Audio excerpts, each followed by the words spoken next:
So when we look at trends, it's all about having the production in a way that it's most efficient and close to the customer. It means that we go down to lot size 1. That's the aim, really, to see the customer happy with that. We also see a movement within different countries, within different continents, really getting it closer to the customer base. Those are the manufacturing trends, bigger manufacturing trends. When we even look a bit broader, it's then about sustainability. We all only have one planet and we need to take care. A lot of companies seeing that as one of the goals that they're following, being more sustainable in the production and how they deliver things to customer, as well as then also thinking the sustainability piece already in the best case from the beginning, from the product design. We still have a lot of productions that are not designed for that. 80%, for example, of CEOs say sustainability is something that I have on my agenda. It starts really with small pieces that you look at your energy consumption, for example, but also it ends up with how I do transport stuff to my customer. Or when you look at the challenges of the localization. So when do I drive the decision? When is the tipping point to decide to move production from A to B?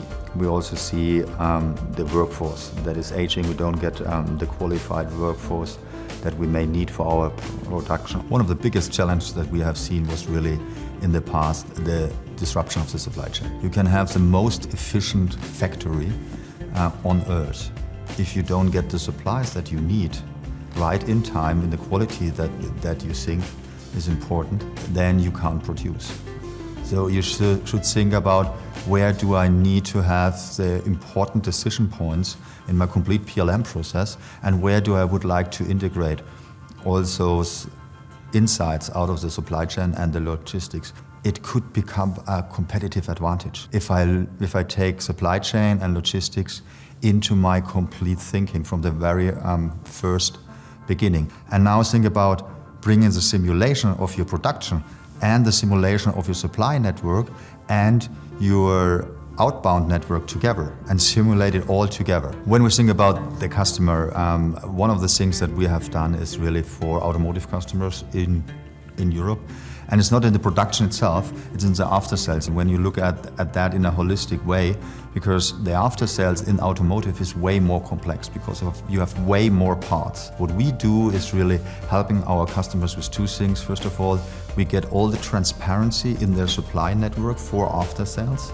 All the supplier, they always know when the next batch of that supply will arrive in my distribution center.